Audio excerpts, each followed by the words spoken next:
Ahoy, mateys, and good day wherever you may be joining us from.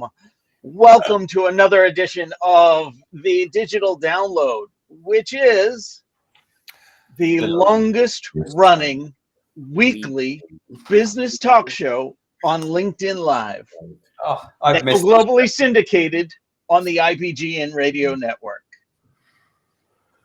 Today, we're navigating the waters of uncharted leadership and setting a course to discover a pirate's guide to strategic leadership. Okay, I think that's enough piratey talk for today. Keep We it have going. if I could. We have a special guest today, Dr. Don Thomas, to help us with our discussion. With a bachelor's in engineering, a master's in education, and a doctorate in strategic leadership, where he focused on generational communication, and his dissertation was about communication in a multi-generational remote team. A real Renaissance man. But before we bring Don on, let's go around the set and introduce everyone. While we're doing that, why don't you in the audience reach out to a friend, ping them, and have them join us? We strive to make the digital download an interactive experience, so audience participation is highly encouraged. Okay, with that, Adam, would you kick us off, please? I'd love to. Before I do, though, why are pirates called pirates? Oh, gosh. I don't know. Why are pirates called pirates? Because they are. That's a good All start. righty. Yep, it's going to be one of those days. That's great. Hi, everybody. I'm Adam Gray, co-founder of DLA Ignite, and very excited to be here because some years ago, Tim and I were at a talk given by Sam Aland Corneith, and he wrote a book called Be More Pirate, and it encouraged me to actually go and explore a little bit about pirates. What a fantastic bunch of people they were. So very, very exciting to hear about all of this piratey stuff. Excellent. Well, we're glad to have you here. Bertrand, welcome. Thank you, Rob. Hi, everyone. I am the French on the call, so don't know whether I'm the pirate, but I'm definitely the French on the call. I'm running a company called Odysseus & Co., and we specialize here in Europe on social selling. Excellent. Glad to have you here. Thank you. Captain Blackbeard. Good morning, Alex. Yeah, I'm trying to get into the theme. So Then you need the eye patch and the parrot on your shoulder. yeah. Okay. So hello, everybody. Thank you, Adam, for kicking us off with a dad joke. I've got another one for you. So why can't the pirates fire their weapons on Saturdays? I don't know. Why can't the pirates fire their weapons on Saturdays? They only can on Sundays. They only can Cannon. Yeah. All right. Okay. All right. Thank you for that, Captain Blackbeard. Yeah, good point. Before you introduce yourself, Andrew Slessor says, good morning, good afternoon, everyone. Hello, Hi, Andrew. Hi, Andrew. He follows that up with, Alex should not be Captain Grayish Beard. Should that not be Captain Grayish Beard? Yeah. Thanks. Shots Andrew. fired. Alex, please introduce yourself. Yeah, so I'm the bearded sales guy, Alex Abbott, the founder of Sapiro, otherwise known as the bearded sales guy, or the or Captain Grayish Beard now. Excellent. Thank you. Glad to have you here. And myself, I am Rob Durant, also known as Rob. I am the founder of Flywheel Results, a proud DLA Ignite partner. All right. As I said, this week on the Digital Download, we'll speak with Dr. Don Thomas, author of the book, A Pirate's Guide to Strategic Leadership.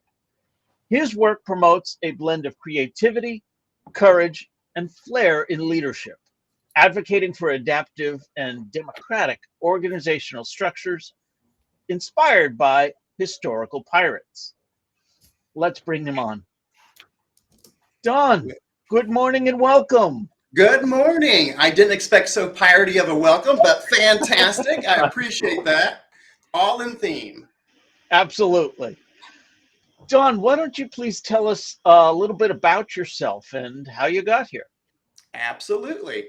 I always like to start with kind of a one-liner to describe me. I'm kind of one part strategic communicator, one part technologist with a sprinkling of pirate thrown in just to keep it all balanced. So I've actually been in the technical realm for about 35 years. I'm the guy that remembers things that nobody else remembers. Punch cards, assembly language, well, things that people are scared of nowadays. So with that, I actually began the idea and a journey that I liked the idea of the old school Renaissance man. It sounded really cool when I was in high school and college. You know, a little bit of art, a little bit of science, kind of be the life of the party per se. So that's where the background in education and engineering and strategic leadership. Now, as I went through that, I think my background is I fell in love with pirates. I was a pirate from, a young person on up, and there's a lot of reasons for that. And I can dive into that as we go further too. But from my perspective, I do a lot of writing and speaking because I truly feel that we've taken this whole generation, what we call the golden age of piracy, 1600s, 1700s, who had fantastic ideas in business, not so much about killing competition, but that's a different story, but more about how we can learn from them. So, that's something I would love to talk about and take your take on it as well. Excellent. Thank you very much. Tim is joining us. Sorry, I'm late. Tim, welcome. No worries. You'll have Tim, to would walk you the take plank now, Tim. Yeah. Tim, would you take a moment to introduce yourself, please? Yes. Sorry, I'm late. I'm the CEO and co-founder of DLA Ignite.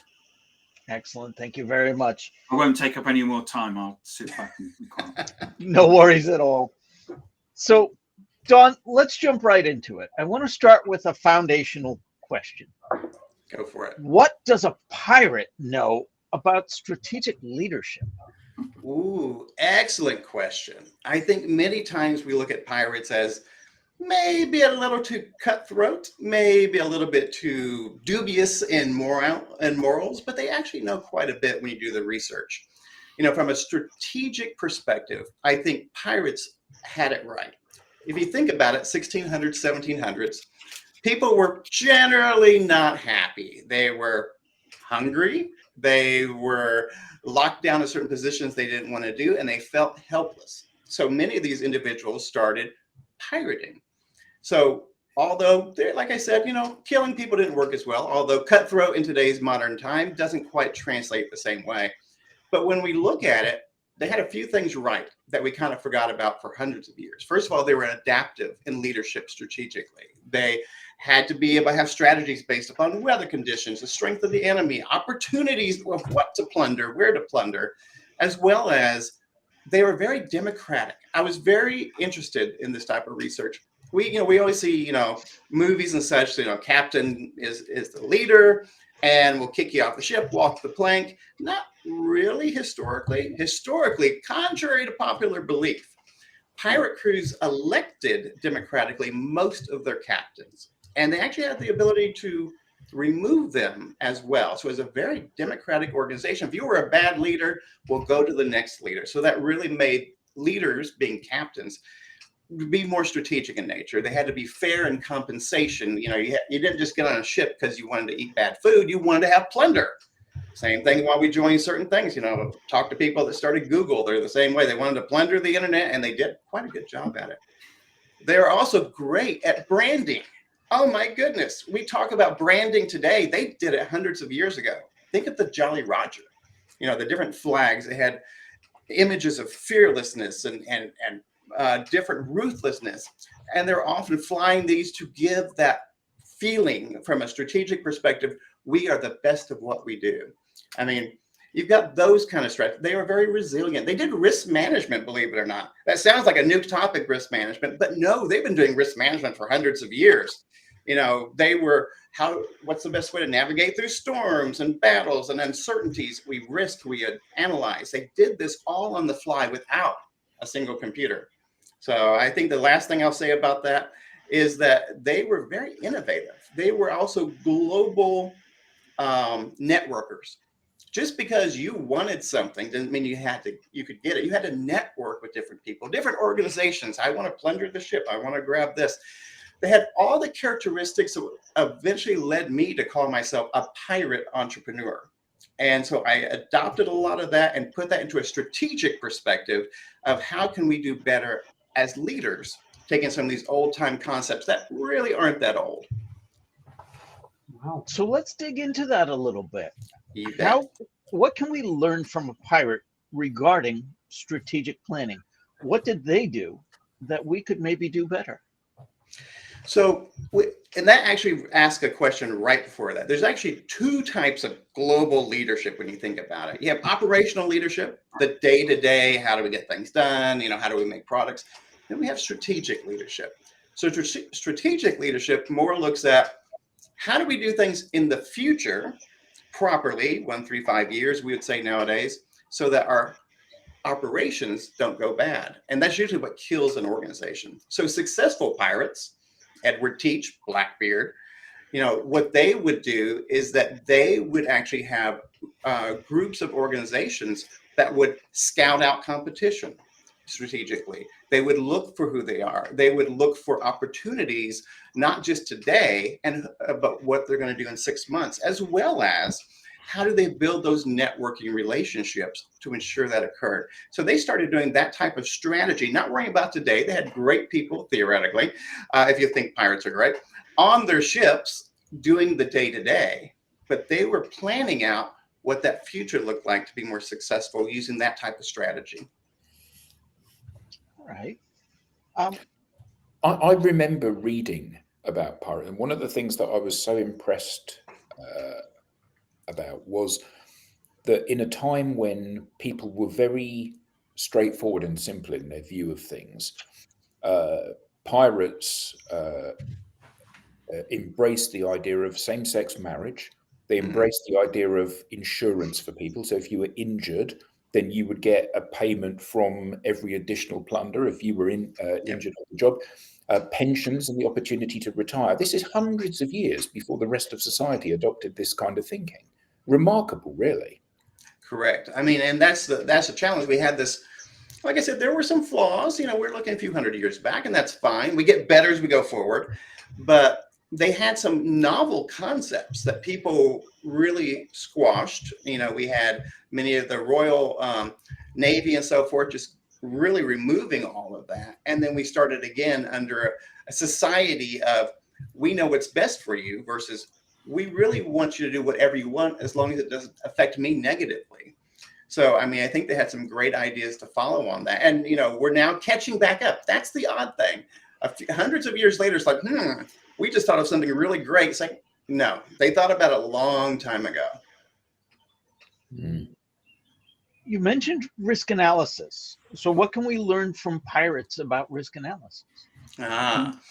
So as you probably know, there were probably hundreds of different pirate ships out there. They came, they went, and then the ones that stay in our mind, you know, like we talked about, you know, Blackbeard and a few others, they got there not just because of their ruthlessness, but they actually worked in strategic councils. And I think that's the first thing I take from looking from a strategy perspective. We're not an island, believe it or not, with the pirate pun or not. That many of these had strategic councils. They came together. They worked to be better. That's what made them, from a strategic perspective, they learned.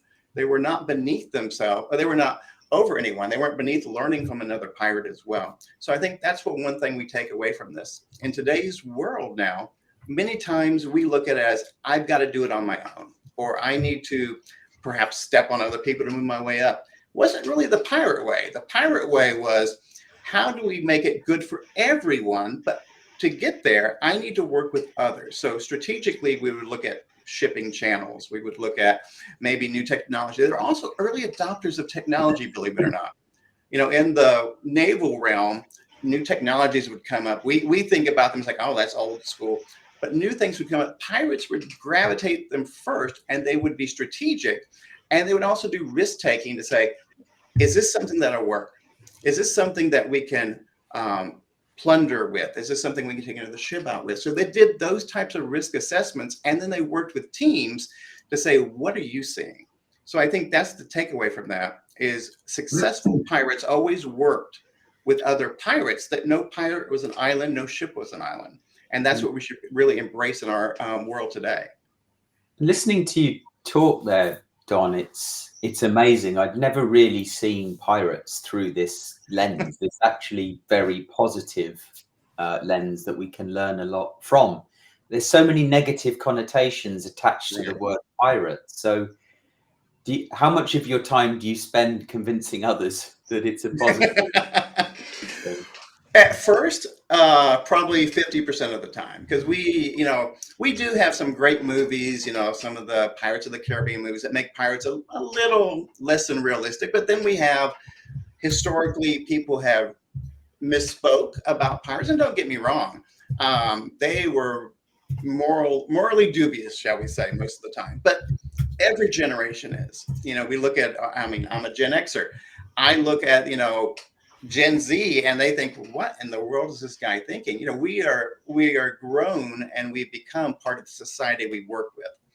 And so that's the first part, is explain. I always start out kind of funny, working with that and just explaining that they were the first entrepreneurs that I can historically document that went out there, took the risk, were successful.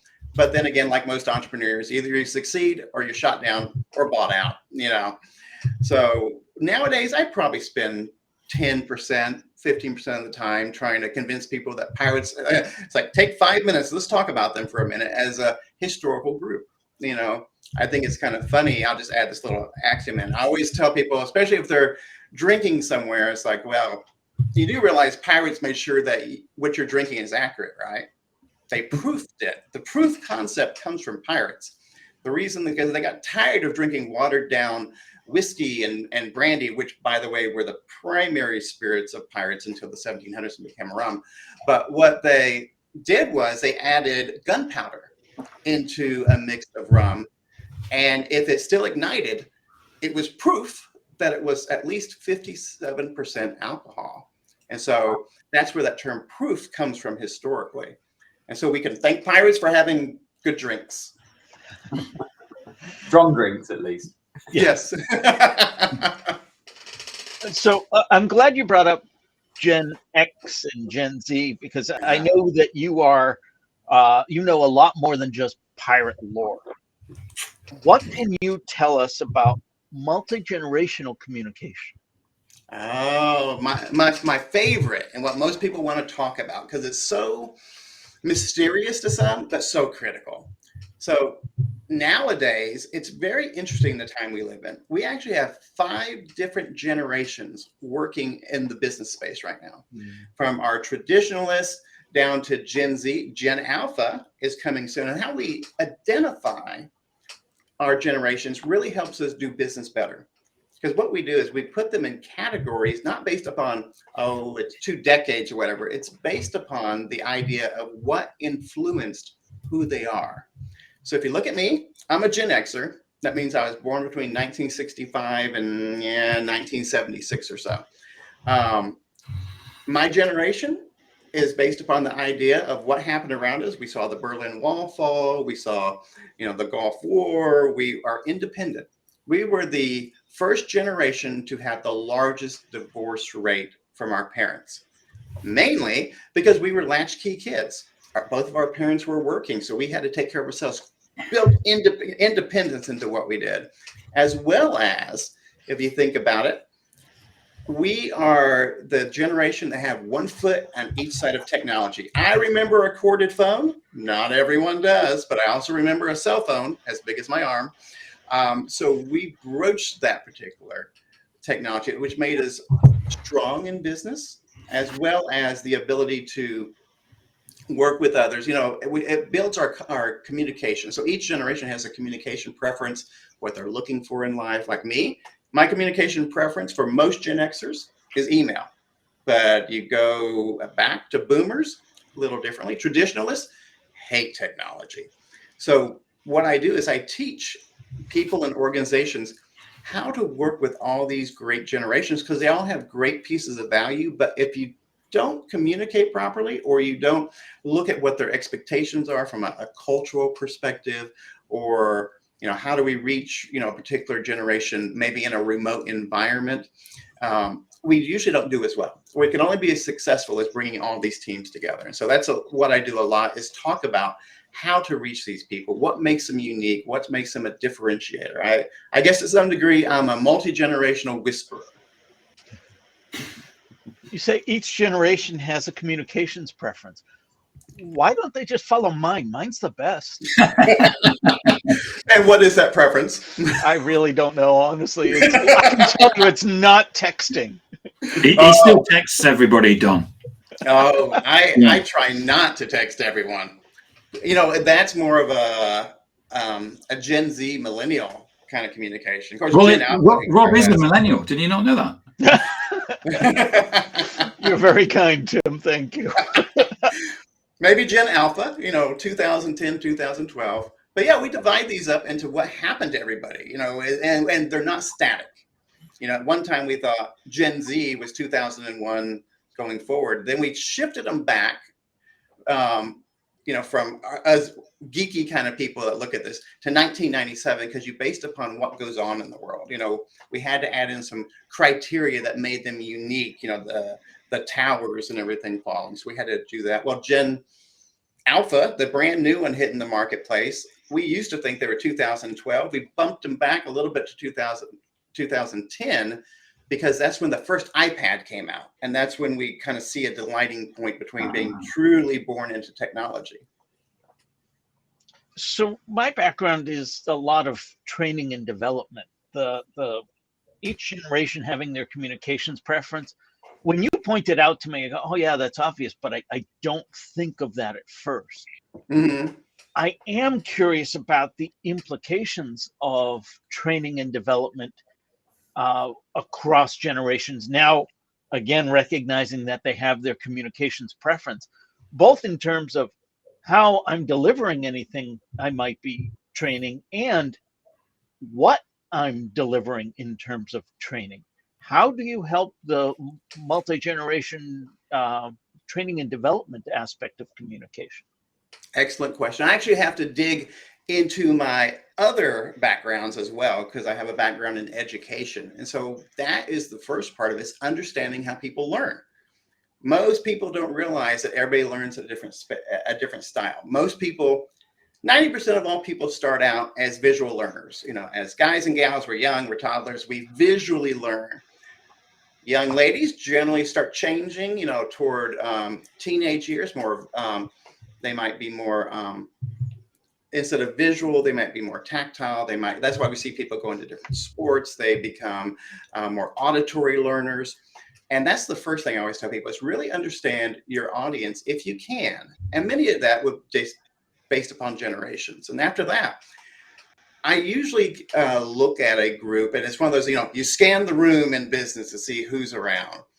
And so it's always important. And I keep a checklist handy, and I always give it out to people that here's what to look for. Don't just look at age. Age means a lot, but culture, you have to look at. You have on maybe here on the vertical side, you've got kind of a generational cohort. Across here, you have a cultural designation, and you can find out really quick on their learning style. So if I have a bunch of guys, we're in our 30s, I'm probably not going to do a lot of PowerPoint slides, just because that's not what they're going to be learning from. They're going to learn a different way. I'm a tactile learner, so I like to do things with my hands. And, I'll do exercises with people to help them understand how they learn best.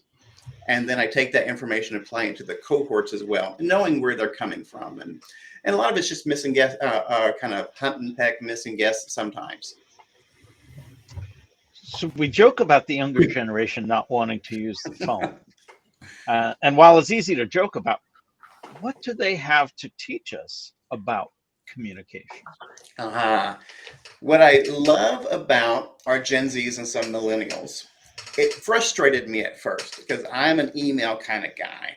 I believe I should be able to write a 3-page email and get my entire point across. But what they have taught me, even through myself, is that communications really is about being effective and efficient. And so I have 2 daughters who are Gen Z. One's on the cusp of Gen Z and one's kind of in the middle of Gen Z. And what I've learned from them is that they love to text and they love emoticons. So I've had to learn how to take, 10 lines of information and put it into one symbol. And I think that's what they teach us, is that we can be effective and efficient as long as we have the codex to be able to translate what that means. And there are a lot of people that go kicking and screaming saying, I refuse to do that. But the reality is that's where we're going. And so suck it up and learn that new language. Sort of like hieroglyphics. Yep. You have to have that Rosetta Stone to translate it there. It's like, what does the crying smiley face mean? I don't know. Maybe that's your next book. What Egyptians can teach us about communications. One of the things done that come to my mind right now is so you talked about earlier about different types of leadership and the short term and more the midterm. I'm just thinking, I do also have 3 kids, and their relationship to time is very different than mine. And I was just wondering, is there room for them in the strategic space? There is, but there needs to be a modification. What I have learned from my own children and their friends and everybody else is that time does march on, but they could care less most of the time. And I'm a very timely person. I show up at meetings 5 minutes early. I feel that early is on time and on time is late. And so there is an issue a little bit that there seems to be no hurry in understanding how time fits, as well as many of the younger generation don't understand why maybe sometimes they are treated poorly, or maybe you show up 5 minutes late to an interview. Why didn't you get that job? So they're more about the experience than the actual function of it. And what we learned from that is that we need to be able to live in that moment without being so rigid. But we also have to come back to where we are, and there are rules of society we have to follow within. And I think I try to teach that to my children and other children, that I understand. It's like my youngest daughter. She absolutely, for any gift, or she wants an experience. She doesn't want something. She wants an experience. We want to go somewhere. We want to do something. I can agree with that 100%. And that really goes across a lot of the younger generations. But it's the understanding of that has to fit into the rest of the world. And I think that's from a strategy perspective. When I work with large groups of younger, maybe early 20s, conceptually, they're always on their phone. They have no skills communicating face to face, because they will chat next to the person next to them on the phone and not say a word to them. It drives me insane. So you have to kind of bring them out a little bit, and doing those types of exercises of how do we get you interacting strategically with other people. And that's really where their challenge is right now. So that's kind of how I look at that. When we first met, you said to me, I truly believe communication is where projects either die or they're successful. Right. How can I make sure my project is successful? I always tell people, if I had a superhero ability, what that would be is the ability to translate business to technical and technical back to business, because those translations are where almost every project will succeed or fail, because you set expectations based upon business saying, I want this, and maybe it could be technology, it could be marketing, whatever, and they're understanding something different. So to be successful, you have to be sure you're using the same communication methodology. And that's where this whole multi-generational cohort communication comes from. Because if I'm working with my social media team, much younger than me, but I've also learned how to communicate and verify. It's always trust but verify for me. I trust you know what I said, but let me verify what you said. And I that don't mean to interrupt, but Yeah. isn't that a very Gen X statement? it is. Proud to be a Gen Xer. There you go.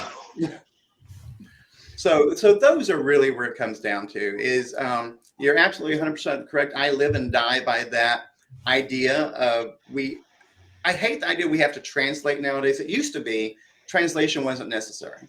But today there's a need to have that codex, that Rosetta Stone in the middle to ensure it. And I think people that don't do that don't re-verify, are the ones that usually end up failing. I work a lot in technology, which happens all the time. Business wants X, and you write all the specifics down and so forth. Technology says, I know what that means. It's like, do you really know what that means?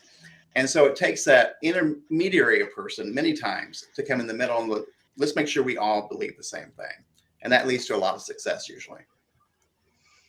You brought up social media, and we've got 5 generations in the workplace. Does that mean we also have 5 generations on social media platforms?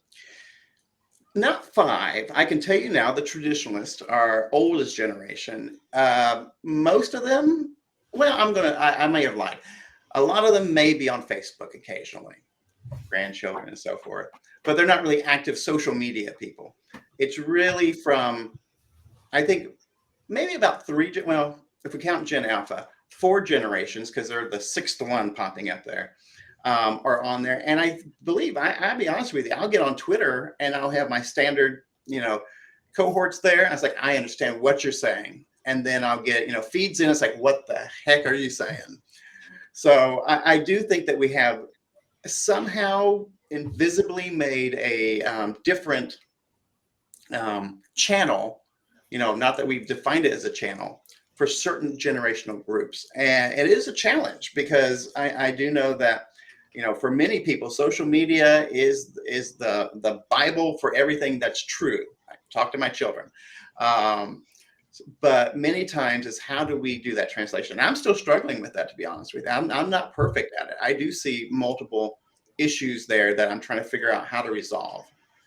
So you brought that to exactly where I was hoping to go. We've got, we'll call it 4 generations on social media. It would seem we're using the same platform. We'd understand each other perfectly well. Right. But that's not the reality of it. So how do we fix that? That's an excellent question. And I don't know that we can fix it quickly because it's not a platform issue, as you said. We can create 12 more platforms and we're going to have 4 different variations to those platforms. Something needs to change from a society perspective when we're talking about these cohorts, and we need to have a common language. We just don't have that common language yet. And I think that's well worth the effort to determine where some commonality can fall in. I mean, I kind of see it as a Venn diagram, that we have all these different groups out there, but we need to have some commonality in the center. And that doesn't exist, or at least the Venn overlap is very small. The key is to expand that. And I don't have a great answer to that yet, but next time we talk, I will. All right. Sounds good. How would the pirates manage that, you think? Social media. Well, the great thing is that everybody was democratic on a ship. So the person scrubbing the deck has as much of a vote on how things work as the captain did.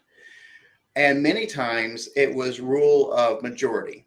If we were going to do something, it would be the majority rules, and the people that weren't part of the majority understood that. And to some degree, I feel that maybe even how social media needs to be, majority rule, this is where we are, and we're all happy with it. We can have some outliers and maybe edge cases, but really it's the majority of how it's going to work. That how it historically works on a pirate ship. And at the same time, if you're just a pain, you might get kicked over and walk the plank as well, because you weren't someone we wanted to keep employing.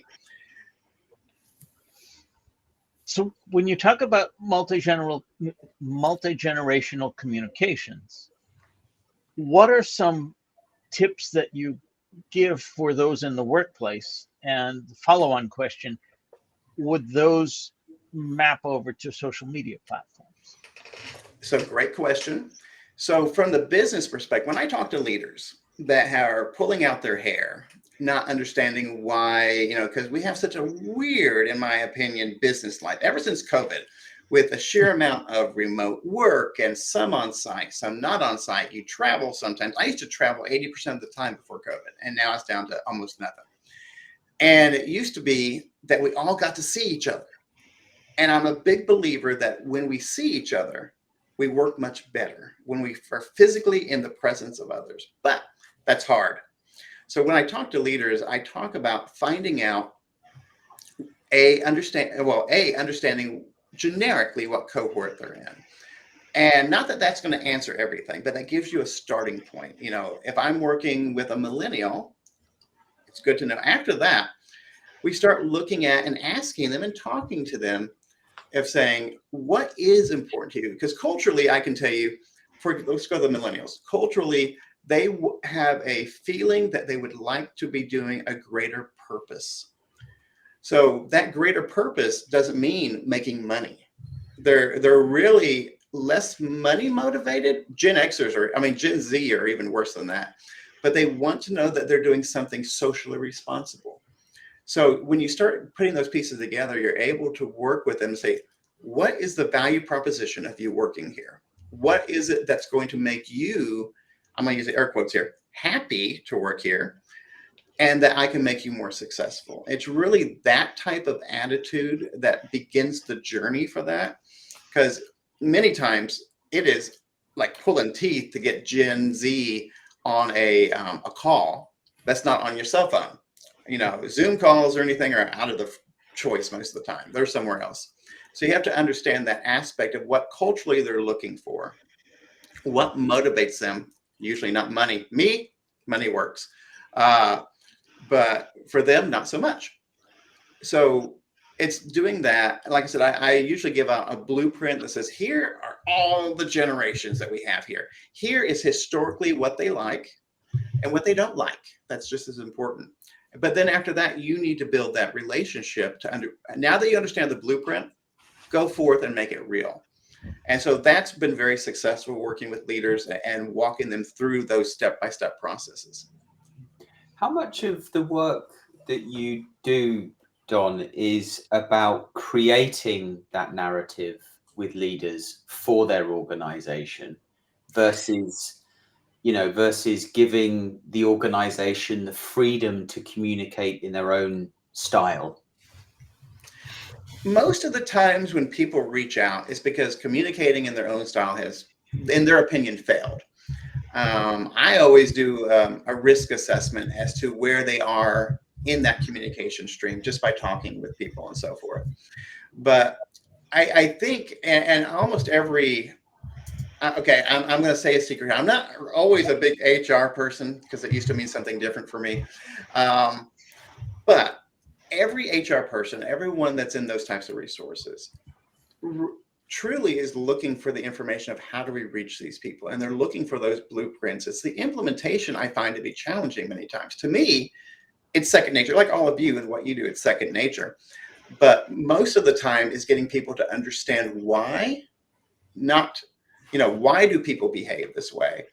Can you see the outcomes of this versus how do I implement? Implementation is usually pretty easy with the right people. So the challenge is I spend probably more time than I anticipate explaining why people are different. Because, in the traditional business world, everybody's the same. We have leadership, we have hierarchy, we have HR to keep everybody in line. Boom, we should be successful. And it doesn't work that way. No, I've had experience within an organization where the narrative, the vision, the way we communicate with each other, the words that we use, the acronyms, there was this familiarity about the whole thing across different teams. Mm-hmm. And it felt like we were all kind of working together, going in the same direction, incredibly successful. And for me, that was a great experience. Absolutely. Other companies, there doesn't seem to be the order or the framework, and it's more difficult. It seems more difficult. Feels like you're wading through treacle in some cases. Absolutely. I mean, your original description is the perfect company. I would love to work for a company like that, where we're all going the same direction. We're all sailing the ship the same way.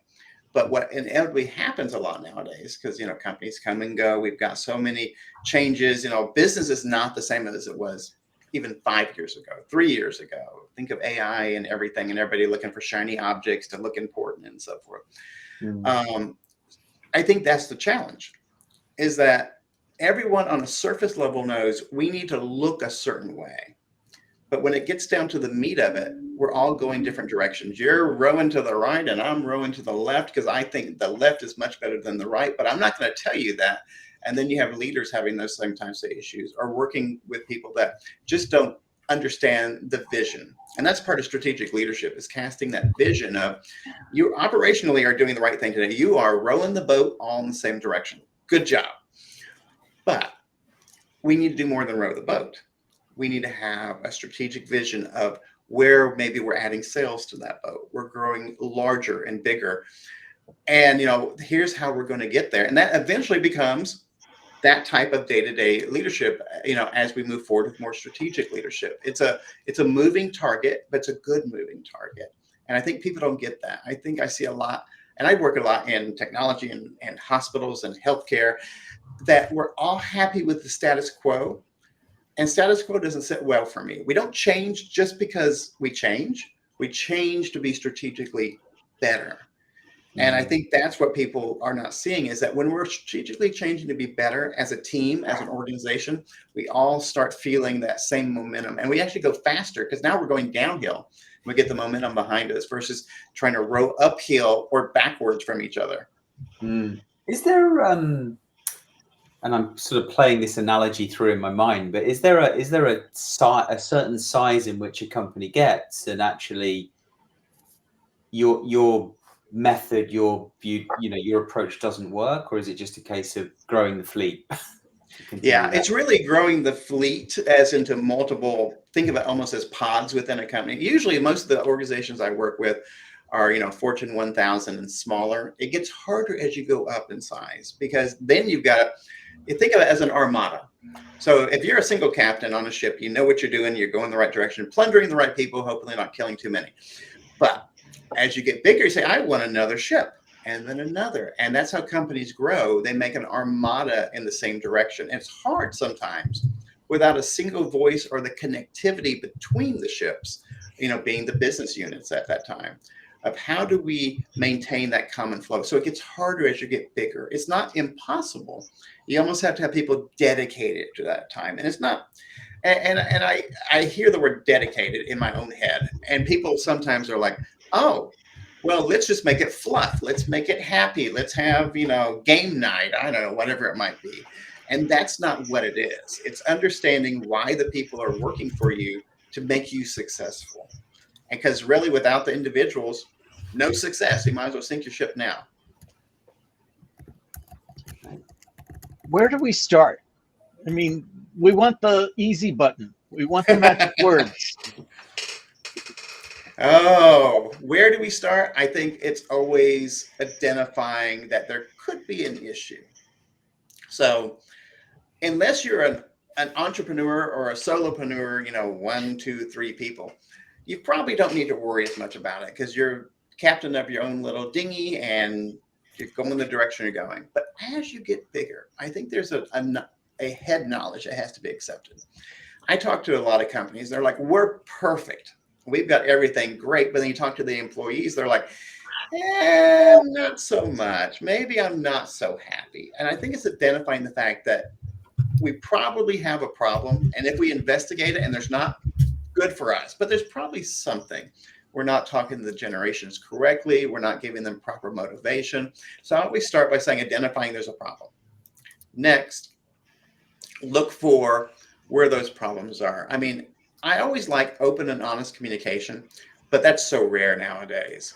We all feel like we don't want to hurt anybody's feelings and, all the good things. And maybe it's too much of a pirate in me. It's like, I'd rather have you pull out a sword and attack me versus pull a knife in my back. So it's always being open and honest in that regard. of working with the teams. I always start out in a small group too. So it may be in your organization. It's like, we got so many hot spots. There's no way we can do this. Why don't we just take a look at technology? Let's look at your technology team. How can we help them do better? And then put items in place to do it. I have a lot of frameworks and metaphors and such, depends on the organization. But that's just surface level stuff. It's having people envelop and understand it too. And it usually, good, bad, or indifferent, takes a couple of workshops and working with people. So I say identify that you're probably doing something wrong, accept it, move on with life. 2, find out what that wrong is, and then work to get that better in that communication style. It's too hard to do the entire organization at once unless you're an organization of 50. But I do think that you can start from an inward kind of movement to go forward. That's usually where I start. Do organizations respond well to the pirate metaphor? because I think Steve Jobs what did he say? I'd rather be a pirate than a whatever he said. He would rather be a pirate than, exactly. And all of us kind of feel that we are not all of us feel that we are. Many of us feel that we want to be that pirate. We want to be charting our own course. We want to be the little, the David versus the Goliaths in the marketplace, that we want to go out and do our own thing. And this can be a very beguiling and compelling narrative to give people. But do they, and I'm thinking here about the life of Brian and one of the do they kind of do they get into this idea of piracy and go, yeah, this is fantastic, and then go, what the hell am I doing? I'm an accountant. I'm not. Hey, we need pirate accountants. But no, I think you're right on the money there. I think conceptually there's a romantic feel with the idea of pirates. We built it through our culture. We have movies about them. We have spoofs about them.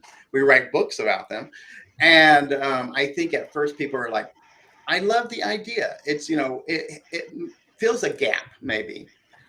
And the gap is, I want to be an entrepreneur, but I don't know how to do it. So it fills that gap. But when you go to a business level, usually C-level love the idea of everyone doing better things. That's just what they do. And, they're so busy. They're like, yeah, we love to do that. It's when you get down to the individual groups where I see a lot of resistance to change. Would be more like your HR, your culture type of individuals. And there's a challenge in saying, it goes back to the original thing. Is there a challenge to say that maybe we haven't done everything right? Doesn't mean it's bad. Not at all. We can't all be 100% perfect. And I'm nowhere near 100% perfect. I'd go toward the other end of the scale. But I think there's a challenge in people as a whole from a business perspective, accepting the pirate kind of metaphor. Individually, I see a lot more people kind of take that item and run with it. But once again, as you said, I love the idea. I want to jump in, but how do I do it being an accountant? And it doesn't mean you can't, but it just means that it's giving you a foothold to jump off there. So yeah, from a business perspective, it can be a little more daunting to get everybody on board. Yeah, and I think that there's one thing, me being convinced that I need to be a pirate, and something entirely different, everyone else being convinced that I need to be a pirate. Right. And I was speaking to a guy that I've known for a long time earlier this week, and he changed companies and went to work for another company, and he's kind of quite active on social. And he said they hired me because I was different to what they were doing. So it would open doors that they otherwise couldn't open. Now, he's been in there 6 months, and Tim's laughing because he knows exactly where this is going. He's been in there 6 months, and they've said, actually, you're doing too much of this stuff. And he's like, what the hell are you talking about? This stuff is exactly why you hired me in the first place. Right. But they have become fearful of the very thing that they found attractive in him to begin with. Exactly. And I've lived that life as well. Yeah. So how does somebody maintain that? How does somebody convert the people that are less sure or are more conservative in the organization or organization to be braver with these initiatives? No, I think that's a great idea. And it is a challenge. I personally experience that challenge probably every time I work with another client or I work for another organization. It's like, we love you. We love the idea. Now get in and fit with everybody else. It's like, fantastic. I love that.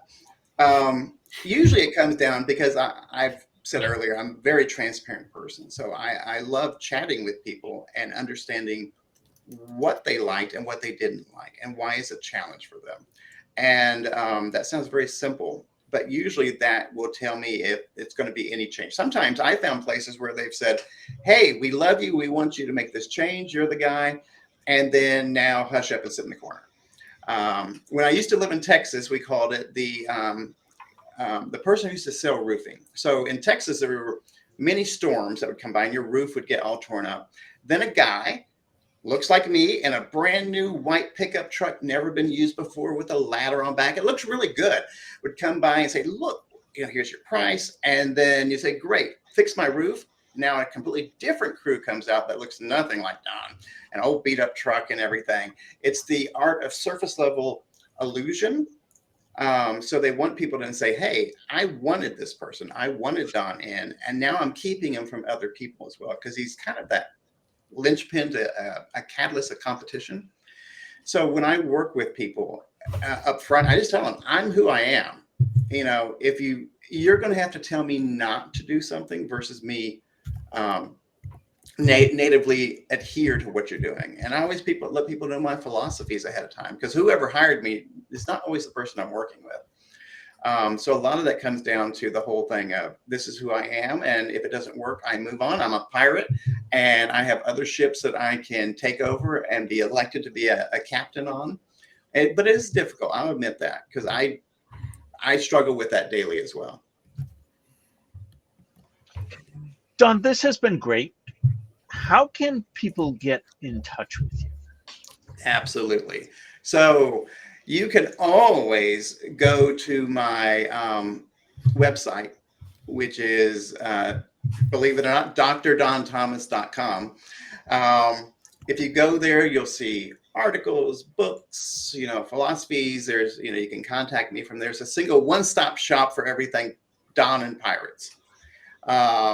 So that would be the best way. Excellent. So we now have a newsletter. Get show highlights, get beyond the show insights, and get alerts for upcoming episodes. You can scan the QR code on screen, or you can visit us at digitaldownload.live and click on the newsletter section. On behalf of the panelists, to our guest Don, to our Thanks, audience, I want to thank you all for being an active part of today's show. Thank you very much, and we'll see you next time on the Digital Download.